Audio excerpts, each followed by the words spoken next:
Welcome everybody again to the webinar on leveraging the CO₂ performance ladder in Belgium. I'm very happy to introduce the speakers of today. They will shortly introduce myself. I'll start quickly with myself. I'm Steven from Carbon+Alt+Delete. I'm a carbon expert, one of the carbon experts at Carbon+Alt+Delete, basically dealing with all methodological details in our carbon accounting software for sustainability consultants, and also the internal expert on the CO₂ performance ladder. Ines, could you also introduce yourself?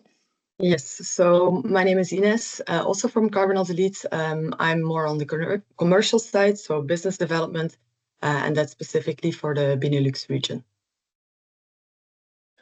And then Silke. Silke Hoebeek, project manager for the CO₂ performance ladder on behalf of BENR. BENR is a not-for-profit organization that deals with certification in the construction sector. I'm very happy, Silke, that you joined for our webinar. We always like to invite external guests to give their view on this topic. For today, before we start, I want to share some housekeeping rules. As you might have noticed, you will stay muted during the full webinar. You also will have your camera switched off, and we ask you to interact via the chat or the Q&A. And please shout out with your questions. We will try to answer as much during the webinar or at the end at the Q&A section. And if any of the questions aren't addressed, we can come back to them afterwards after the webinar via mail. The agenda for today. So we have three big topical blocks. The first one, Ines will give you an introduction on what is the CO₂ performance ladder from a high level point of view. Then Silke will go into the details of how BENR sees the opportunity of the CO₂ performance ladder in Belgium. And I will end with a very practical part on how to basically avoid double work and use the information you already have or the advice you have already given to do a CO₂ performance ladder reporting and certification as easy and smooth as possible. So let's start with what is the performance ladder. But before we kick off, we would like to start with some questions to see who is in the audience and what the expectations are. Ines, feel free to. Yes, perfect. So if everybody can just scan the code, or I think the link will also be put in the chat, then you can give a little bit of insights on your experience with the CO₂ performance ladder, if this might be a first introduction, or you might already have some practical experience with it. It's always good to see who's here today. Let's see. Results getting already quite clear for a lot of people is a first introduction, or there is some basic understanding. Yes, so most of you don't have any practical experience yet, which is of course not a big surprise, but that's also what Steven is going to dive a little bit deeper in, how to avoid that double work, because most of you that I recognize from the chat do have experience with carbon accounting. So. All right, then we also have a second question. If you have experience or if you have limited experience, I think it's also interesting to see what are your main challenges in delivering the CO₂ performance ladder at this moment. And there it seems to be already more diverse.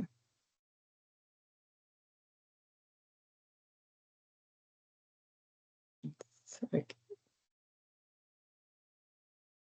Maybe for the ones who answered the fifth option, other, feel free to share your main challenge in a chat if you want. We wanted to keep it open, but it's always interesting to see whether we overlooked something which might be the main challenge for you.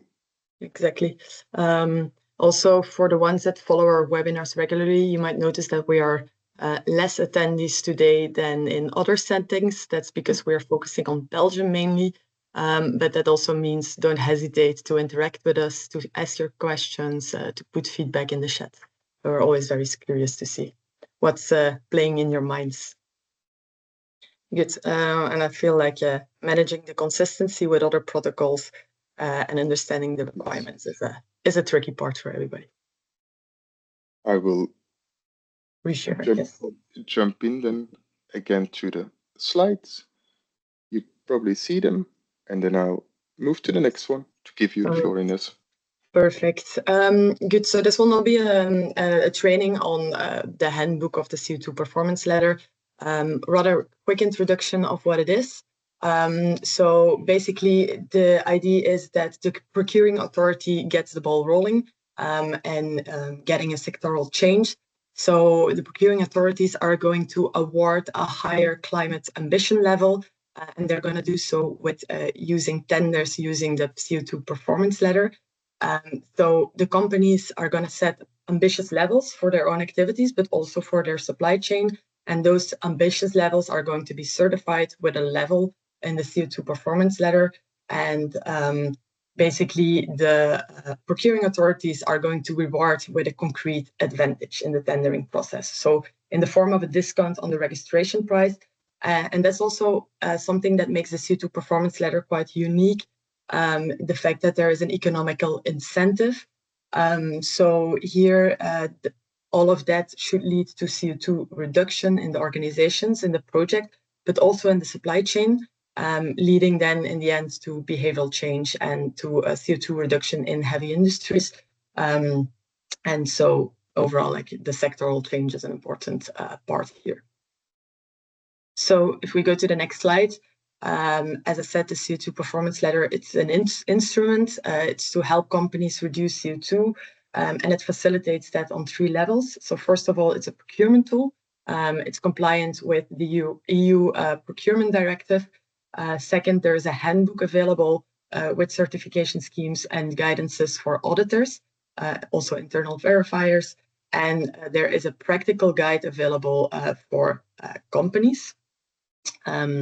So all to help with that instrument and the instrument itself.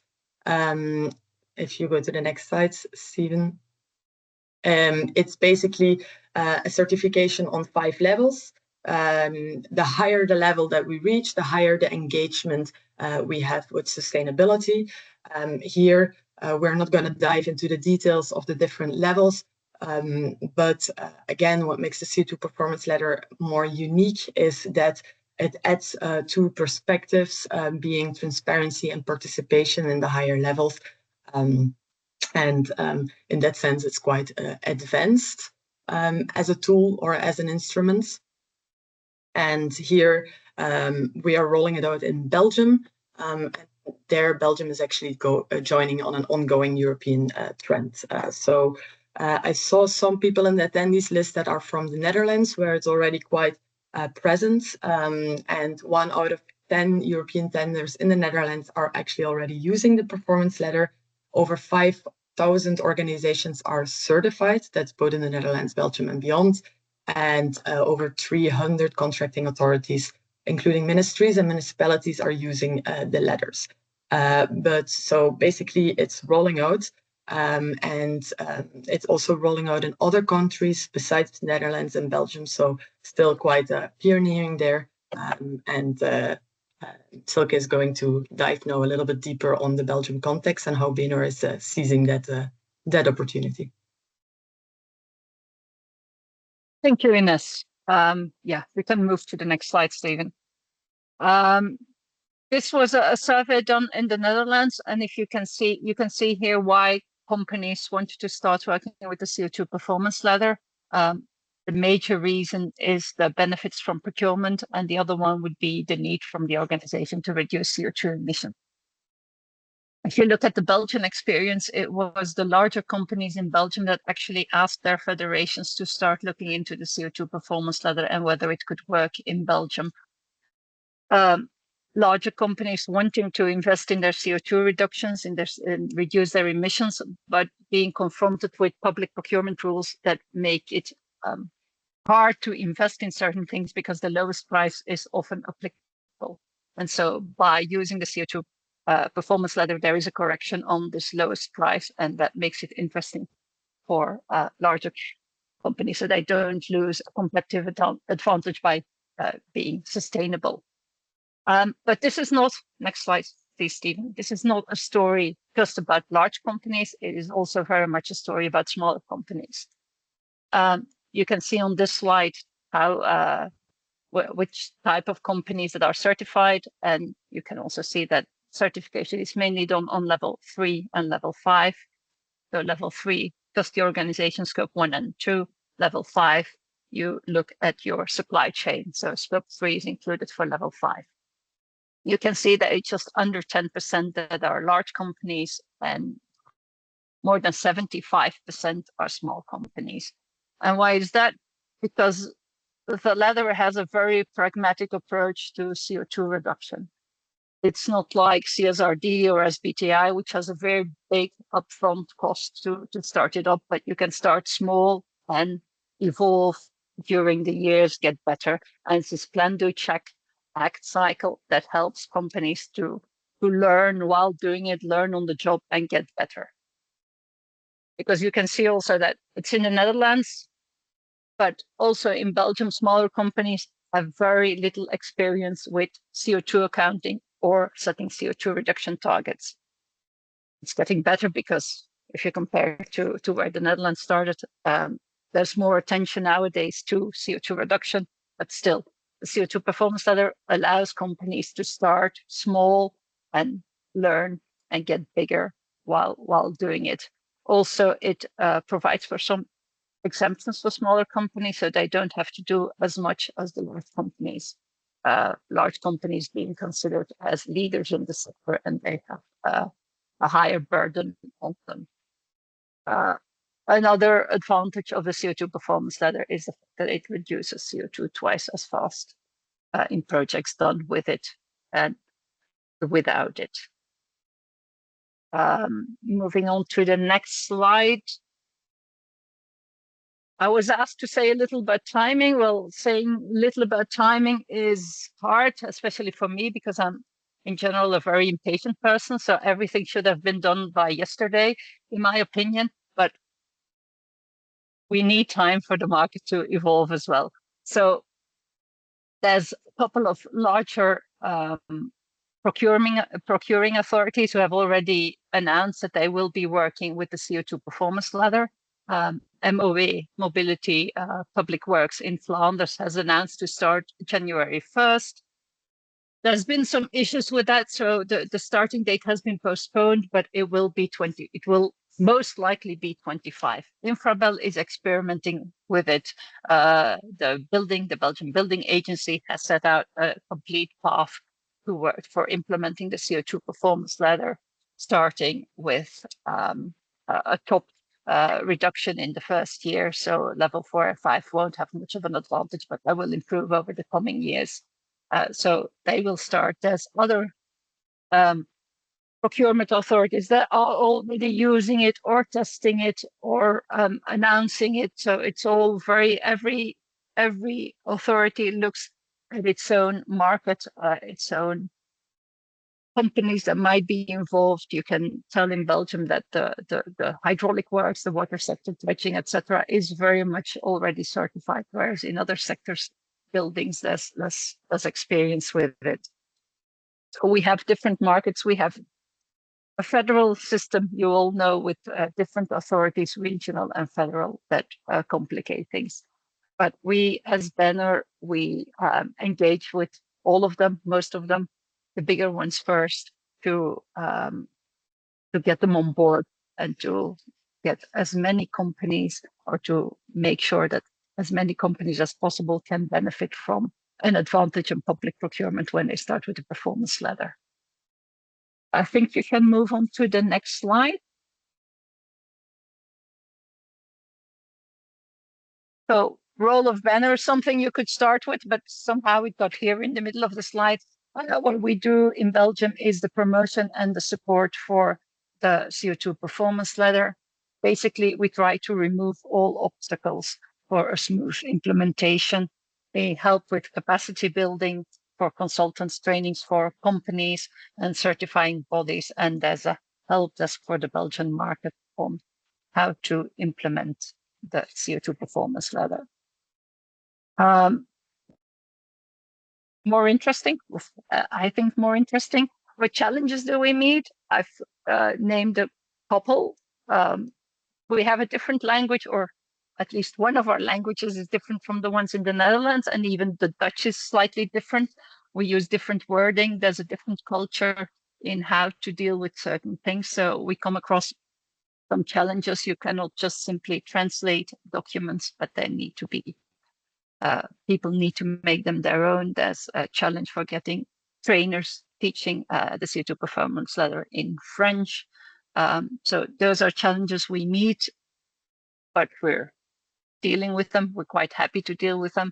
The timeline, we try to adapt as much as we can to the needs in the market. We try to be as lean as possible.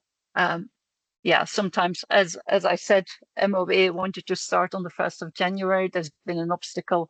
So companies were preparing, and that has been postponed. But I think it's something that is will have a very small effect on the rollout of the ladder. On this slide, you can see the curve. This is the curve of the certified organizations or the certificates that exist. It's a curve from the Netherlands. The question we have is, will the curve in Belgium be the same or will it be different?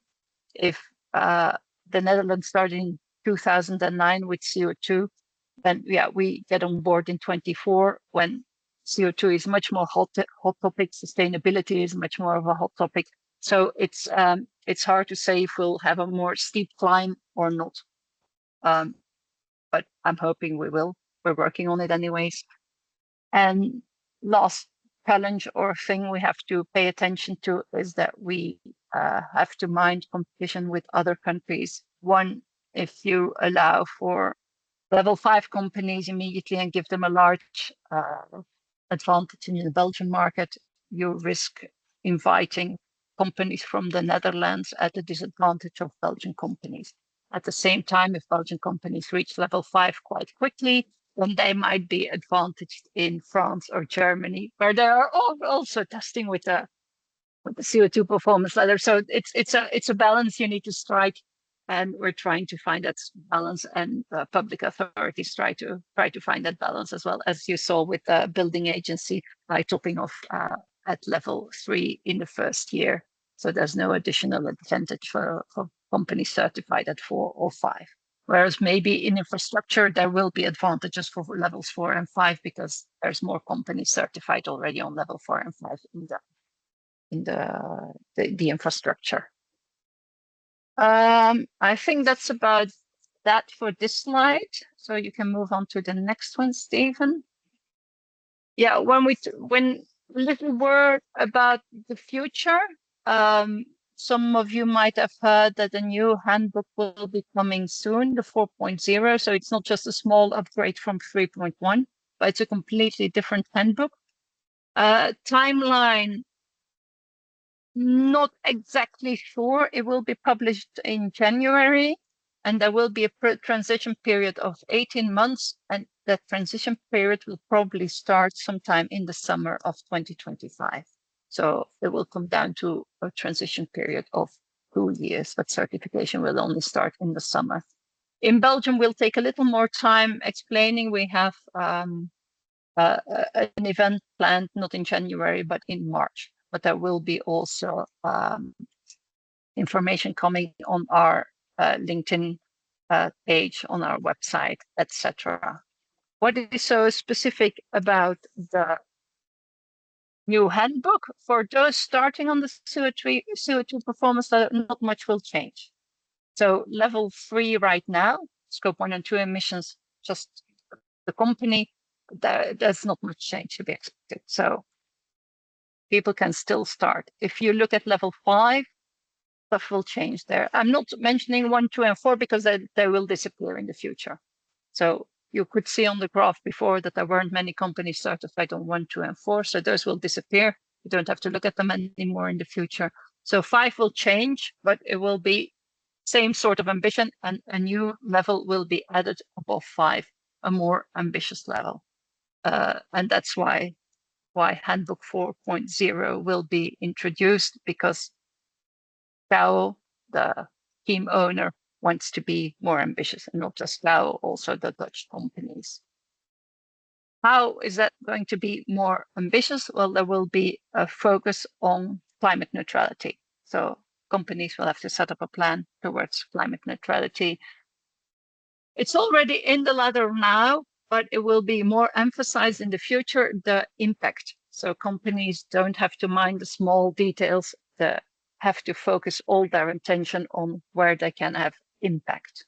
Data monitoring will be taken into account and be improved. More attention to non-CO₂ greenhouse gases, not just CO₂ performance anymore, but also the other ones. And there has been a lot of attention. A lot of attention has been given to alignments with CSRD. So it can work both ways. Companies already certified on the ladder can use certain information towards. Stephen will say a little more about it later, much more about it than me. But so there will be interaction between the reporting for both sides, the alignment, which wasn't there yet because the ladder came before the CSRD. So those two, and that has been worked on to make your lives easier. I think that's it for me. And Stephen will take over now. If there's questions, feel free to ask them in the chat. Thank you very much, Silke. Always very interesting to get first-hand insights from Benner on this topic and on the implementation in Belgium. Maybe for the attendees, if we get notice on the exact date and location of the event in March, we will share it to all the attendees of this event. Then we can see each other over there. Would always be great to meet each other live and discuss on this topic. Thank you very much also for the last point on the CSRD. That's a very good lead to, let's say, the more practical part that I will be tackling. And I was very pleased to see that in the Mentimeter, managing consistency with other initiatives like Greenhouse Gas Protocol, CSRD, SBTi, etc., but also to avoid double work is one of your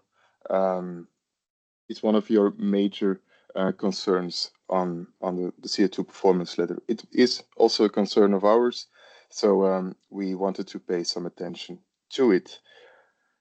First of all, I want to quickly situate again. Silke already touched some points on it, but I think, as Silke said, when the CO₂ performance ladder was initiated, basically it was a pivotal thing, a new thing, which hadn't any similar initiatives around. Today, the sustainability reporting, or just in general, the ESG reporting landscape looks different. And there is something like the CSRD, of course. And so basically, the thing we notice or we think that will happen is that you can have two types of companies these days. Basically, the company that enters ESG reporting via the CSRD and wants to use the work and the data they have prepared also in the CO₂ performance ladder, or vice versa, a company that isn't eligible or doesn't have to comply with the CSRD and starts from the CO₂ performance ladder, but wants to use it at some point for that information for the CSRD reporting. We will just focus today on the consistency to manage it and how to avoid double work. I think just to give you a very short insight, what for me is the main difference between the CO₂ performance ladder and the CSRD. CSRD covers more than just CO₂. It covers also other environmental aspects, other social aspects, or just social aspects, and governance aspects. Basically, a full sustainable picture, reporting picture of your activities as a company. Whereas the ladder indeed narrows it down to everything that has to do with your climate impact and your climate scope. But, and I will come back to that later, At the same time, the ladder is a much more actionable tool. It's a tool that indeed is used in tenders, but it's also a tool that pushes you to go for transparency and pushes you to go for participation in your sector. The entry neutrality I already mentioned, and then of course streamlined reporting. That's I think where we believe that you two can take as a consultant or an end client a jump start by avoiding double work, by reusing as much as possible from your earlier reporting initiatives, and we will tackle that today. Basically, to start, I think the good news is you can start already today with your CO₂ performance ladder, even though that you haven't done anything specifically for the CO₂ performance ladder. Let me clarify myself. We, by analyzing the different approaches, the different angles of the CO₂ performance ladder, we greatly believe that basically the insight section and the reduction section, whether the insight is done with the ISO or the greenhouse gas protocol, and the reduction with the science-based target, very much is aligned with CSRD already on multiple points. There are some details. And so if you have done already some reporting following these guidances, these standards, you're already taking a jump start. I think that was already a question in a Q&A on the SBTI. I'll come back more in detail later. As mentioned in the last slide, transparency about your carbon policy and participation in sector initiatives are a bit different. For transparency, there can be some overlap with what the CSRD is asking, for example, on your transition plan. But in general, these are, let's say, the newer things, and these will probably, if you get a concrete request from a client or you're a client that wants to do the CO₂ performance, probably the last two will be the ones that get your main attention, or that will be like the new work that you need to do. I just repeat myself by giving you this slide, but basically I just wanted to stress that from a Carbon+Alt+Delete perspective, but also from a greenhouse gas protocol ISO or SBTI perspective, basically you can cover 1 to 5. From 1 to 3, basically if you're at 3, it's just your, as Silke mentioned, it's from the scope 1 and 2 perspective, your own activities. And if you go to 4 and 5, it's mainly including your supply chain, which these standards also provide guidances for. So nothing to worry about that by following a certain standard or a guidance, you would not be able to attain a certain level of the CO₂ performance level. These details, I will not go, or these, let's say the devil is in the details. There are, of course, some things that are different and differently phrased in the CO₂ performance ladder than the CSRD or than the greenhouse gas protocol ISO. Standards for carbon accounting for the insight session.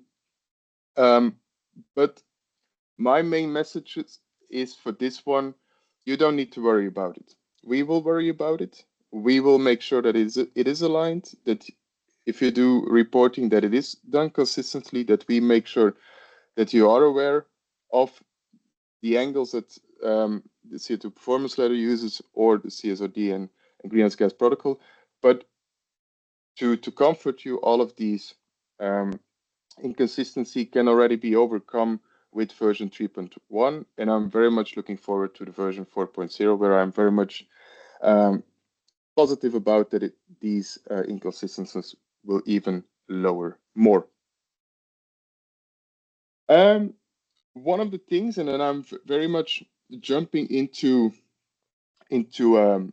a concrete implementation that we think was a necessary step for us to ease your work for the CO₂ performance ladder, and that's the CO₂ performance ladder dataset. As the ones that have already gone through in detail of the handbook, basically the CO₂ performance ladder prescribes that for your scope 1 and 2 activity, you need to use your local CO₂ emission factor dataset. For the Belgian version, it's a .be. For the Dutch attendees today. It's the .nl. For scope 3, with justification, there might be, or with justification, you can basically differ from this dataset. For scope 1 and 2, this is more stringent. There are some things to take into account of these datasets. It's a dataset that is still work in progress. Benor has taken up the role of managing and basically managing the quality also of this dataset. It will be improved, but for now we can already be very positive that we are able to share with you in our application that will be live in the course of next week, the CO₂ performance letter dataset. I will now quickly switch screens. I will click away this Mentimeter. And so basically, for the ones who are familiar with our application will recognize it. For those who are not familiar with our application, basically the factor library is the place where you can have an overview of all the emission factor datasets for your carbon accounting in our platform. Now, we also added the CO₂ performance letter. What is this dataset? Basically, the CO₂ performance letter dataset is a merge of CO₂-emissiefactoren.be and CO₂-emissiefactoren.nl. Why? Because basically, if you go into the details, the .nl version is also very much used in the .be version. And the .be version has some local specifications, for example, on electricity and mainly on electricity. So this dataset will allow you to, for example, if I have car average biogenic CNG, to use the appropriate emission factor for your accounting in scope 1 and 2 or scope 3 if you think that one is relevant. Let's say that I'll use it for a car in mobile combustion, and then I can add my consumption of this specific activity, and you very much are possible to use that emission factor. I think for you, one of the major benefits is that we do the conversion of the emission factors that are available in the CO₂ emissiefactoren.nl and the .be version. So you don't have to worry about that. And also, you can basically set it as the default data set for your fuels, for electricity, heat and steam, and transport, which are the main data sets that are covered in these main emission factors or main activities that are covered in this data set. The industrial emissions will not be covered. The main reason for it is that also the CO₂ performance dataset use the IPCC ones, and we have the latest IPCC already, so you can just use that one. I think from a, let's say that you start today with your footprinting, I just quickly already showing you that then in our current report, you will have an overview of the reference of which of the versions of the CO₂ emissiefactoren.nl or .be you used, and which is also a very important document in our inventory export, you will have an overview line by line of which version of the emission factors that you used. So basically, and I'm very satisfied about this, basically by implementing the CO₂ performance letter dataset, I think today you can start with your work on the CO₂ performance letter. You can already start building your insights, and you can start your reduction plan in our application, and you can use the appropriate data set for it and have the right references. So that's basically from this part, for me, the main conclusion. Going from the insights to the reduction session, I still want to very much narrow it down or simplify basically all the questions that you can have about alignment of CSRD, science-based targets, and the CO₂ performance letters. Of those who are familiar with CSRD, probably know that CSRD is mentioning or referring to targets to be science-based, but it's not mentioning explicitly the SBTI, but they are basically using most principles of the SBTI. And what is science-based? It's basically saying science-based is a 1.5 degrees Celsius alignment in short. And companies can choose which actions to take or how this approach can be dealt with to be basically compliant with that science-based approach. What is, I think, major difference with CO2 performance letters is that targets in a CO2 performance letter need to be ambitious, don't need to be science-based, and that the level of ambition differs from its own situation. For example, depending on whether you have already done a lot of reduction efforts or you haven't. And of course, in line with your industry peers. That last point is a bit similar to the science-based target. And for the rest, it's flexible. Another key difference between these two is that the targets in CSRD, they very much focus on your base year activities and then at least 2 years in the future where you need to set a target for, and that's 2030 and 2050. They like to work with, let's say, the big rounded numbers, whereas in the CO2 performance letter, they very much use a strategy of short-term updates, half-yearly updates, and very much aligned with the plan do exchange approach that Silke mentioned is to very much follow up on a half-year basis and update as much as that frequently your targets. So for me, if I need to summarize the alignment of science-based targets with CO2 performance ambitious targets, that is that a science-based target is an ambitious target, let's say, quote unquote, in most cases, if it has a short-term follow-up.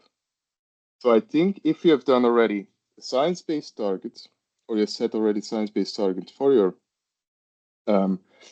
client, or you as a company, or you're an end company, you can use it. The practical thing you will need to do is to make sure that you have a short-term follow-up scheme to make sure that the short-term progress is followed up. That's basically my main takeaway over here. Having set already our implementation on the CO2 performance letter, quickly tackled some aspects on the reduction. I think on the level of consistency with the different initiatives, that for us, it's very much clear that the main added value we can bring to you and you can bring to your end client or as an end client is to basically compromise all this information in a CO2 performance letter report and avoid for you to do all your calculations again. That's in the end the main goal. I think you can definitely reuse your previous greenhouse gas protocol and ISO footprint calculations. You can reuse your previously simulated actions and SBTI or custom targets that you have set. You will need to complete the sections on transparency and participation. Of course, we will provide it in an editable format to allow you to do this. And we will, and that's basically, or that is a bit of a jump again to very much the specifics of the CO2 performance letter. You will also be able to do a first assessment of your certification level or your level on the ladder with assessment tables. The timing of this report is a bit later than the timing of implementing the performance letter dataset. There is a good reason for it. We wanted to use this webinar to already show you our first draft. As Kyle was sending in the chat, we will distribute that draft report to the attendees that are interested in giving feedback on the draft report. And then we will be able to deliver in the beginning of 2025 on a first version of that report, basically merging all that information that you need from our application to deliver on your CO₂ performance letter report. I will quickly show you now. Let me go to the top. So what basically, this will be the layout that we will share in a draft report in docs format. We have at the moment kept it in English. In the end, the reports will be available in Dutch and French, as we think that as it's a local initiative, it very much makes sense to deliver on that in the language where you communicate with your end client, basically, or as an end client. But for now, to allow both the Dutch speaking and the French speaking to give feedback or to shoot at the same document, we delivered it in English. I think very short, you won't see anything strange in it.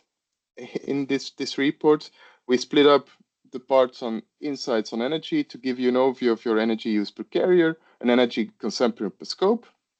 Insights on the greenhouse gas emissions, basically reusing the information we deliver of your greenhouse gas protocol or ISO reports, and also delivering on an intensity metric. Then the reduction, we use the information from your target setting and action plan. And then basically the last two, the transparency and participation, let me already quickly jump to them. There we basically provided a bullet list of things that you should think of when writing down your communication plan, for example, or a bullet list of things you should think of when setting out a supply chain participation plan to deliver on these.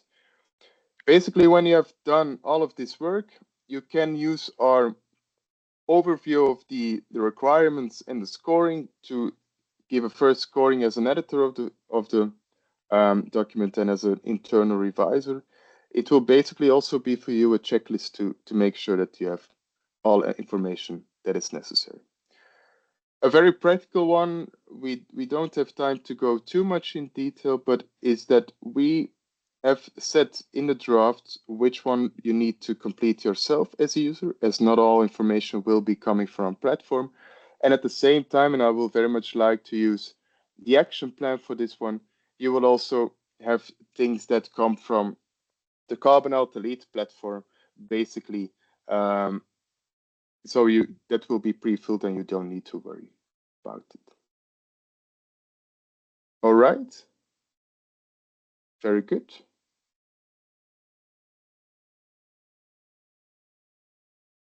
All right. Then I go to that was indeed the demo page. These I will just give for your information. We also have done, we've looked up the consistency with our ISO 50001 for an energy management system and the energy efficiency directive. We use this slide for your information. I think I would prefer to give some time for the Q&A too. These are just for information. Feel free to come back to that later. It's the same as with the details on the inconsistency with on the insight section. We delivered just on this for your information, but if there is any question on it, feel free to come back to it. And then basically we have arrived at our Q&A section. I will quickly check. There's quite some questions in the Q&A and also some in the comments. Yes. So maybe I'll start at the bottom. There's some questions on SBTi, but I think that's answered. Also a question if they can use the performance letter to speed up the CSRD process. I think that's also more or less. Yeah, I think that's very much true. I think the big advantage if a company hasn't started with CSRD yet, and so most likely isn't eligible for the next year, let's say, the large wave we are expecting. I very much advise you to use the performance letter as it gives very much more tangible insights. It gives also an tangible advantage if you're in a sector where the letter is used.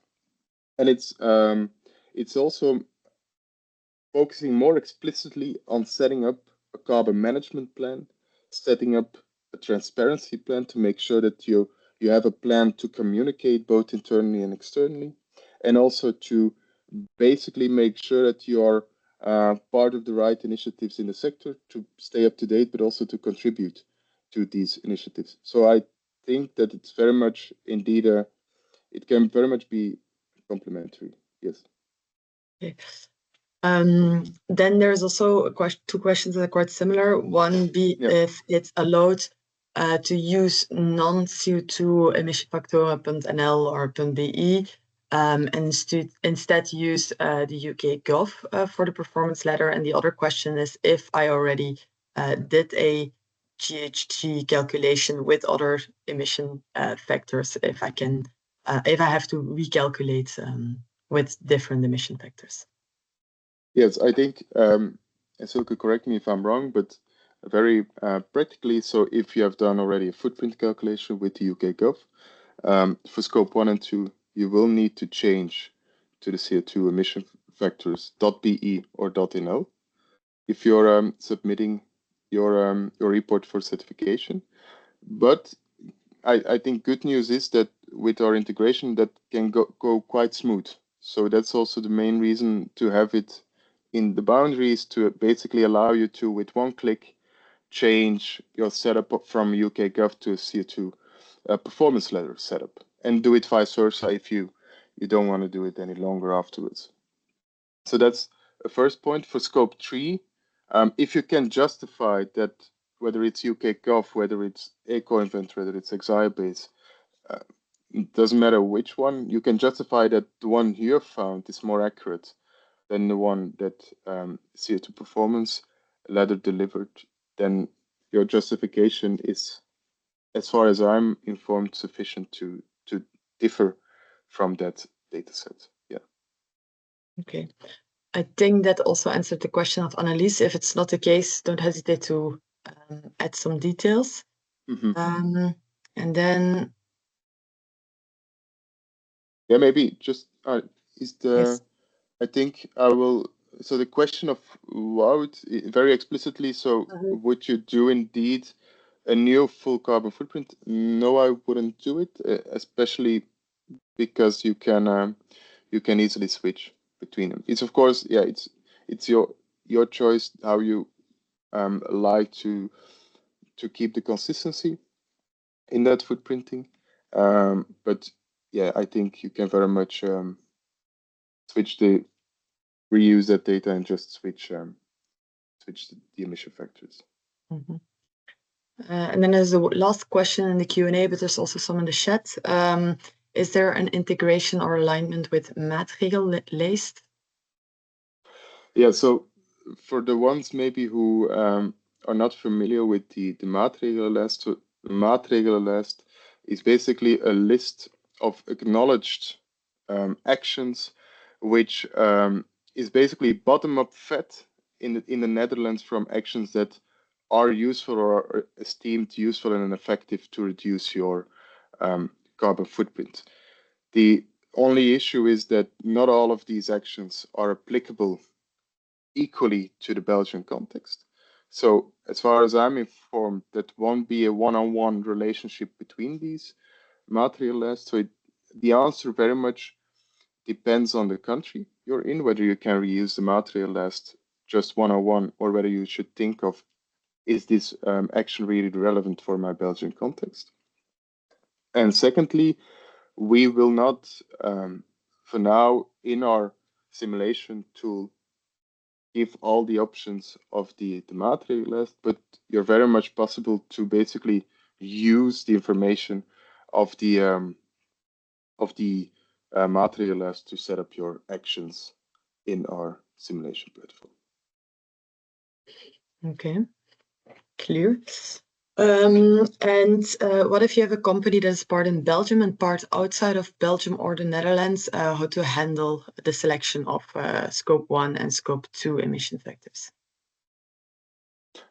I think that then very much depends on, for scope 1, from where you get your fuel.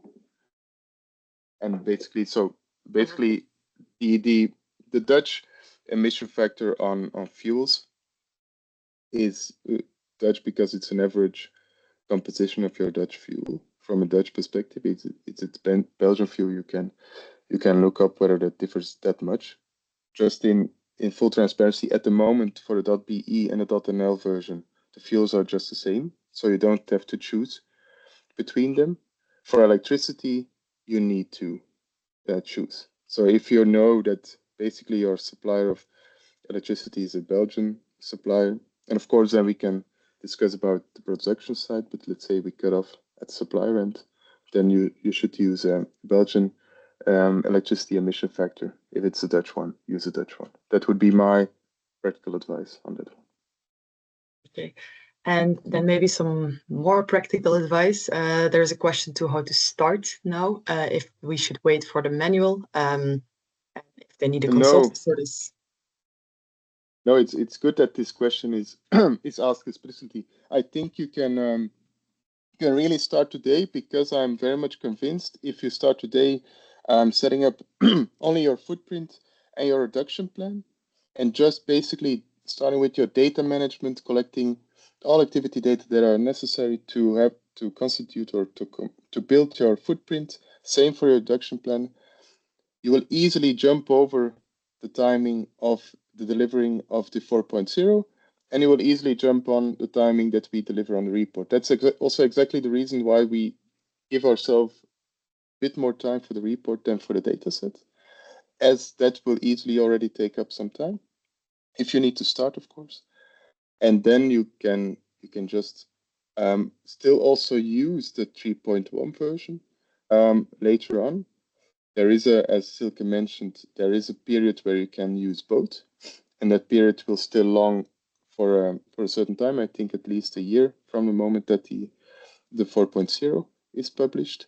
So yeah, in summary, you can definitely start today, and I don't see any reason to wait. To the contrary, I think also everything that we have done now to basically manage the consistency between these versions will also apply to the 4.0, or will even be easier.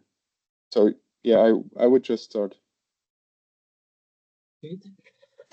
There's a few more questions coming in. We still have some time, so I think we can go over them.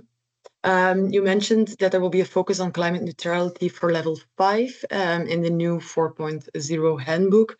And how will it reflect on target setting? And will there still be a strong focus on emission reduction and the preferred approach if we want to foster ambitious action, or will compensation be allowed? I don't know if that information is clear. Could you direct or Sorry? answer this one, Silke, as much as possible? Yeah, I'm not completely quite clear what the compensation would mean be allowed, but there will be a need for short-term, long-term, and intermediate term action setting. So you need to do all three. You need to remain ambitious in the short term as well. So yes, there will be still a strong focus on emission reduction. I'm not clear about the compensation. If it's about carbon compensation, it's no. It's still a no. Yeah, indeed. I also understood that it's still quite unclear and to be decided on. Yeah. Perfect. And then there is a remark, we are considering including the CO₂ performance ladder as an award criteria in our civil work standards, but how do you measure the performance at project level? This is one for me as well, I guess. Yeah. Okay.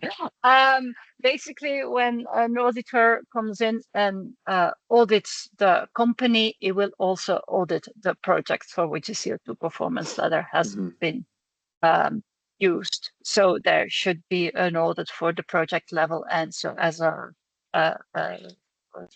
authority, a client, you are reassured that the reduction is also realized in your project. Does this answer the question? If it's clear, you can give a thumbs up. All right. I And think if not, we can talk about this later offline. Yeah. For the Yeah, practicality. indeed. I think Maybe we're there'll be through some all of wording the there. questions in the Yes. Q&A at this point, but we will double check, and there will be a recap like after every webinar to make Yes. sure that all of the questions are Indeed. answered.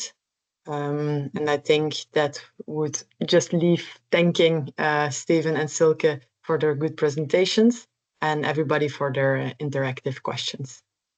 And maybe to finish off, I would like to ask you to mark your calendar, not only for the session for the CO₂ performance ladder in March, but also for our next webinar in February, the 13th of February, where we tackle basically reusing your corporate carbon footprint, which you are doing already today, to a life cycle analysis or to a product carbon footprint, and how to do that, which challenges come up to it, and how to ease your work on that one. And then if you have any topical questions on the performance ladder, I would very much advise you to go to the community and launch your question. Our community is our peer platform, an open community where basically expert to expert can ask topical questions and share insights and basically learn from each other. We will always try to mediate when we think it is necessary, but feel free to join if you're not a member yet and ask and respond to questions.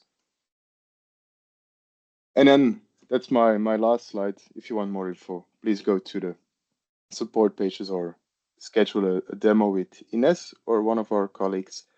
And then indeed, given the fact that we only have less than 1 minute, I would very much thank Silke and Ines for your contribution. Always nice to share some insights on a topic which is challenging, but which is giving great added value to the sector. And also very much thanking everybody to join, and enjoy the rest of your day. Bye-bye. Thank you from me as well. Thank you. And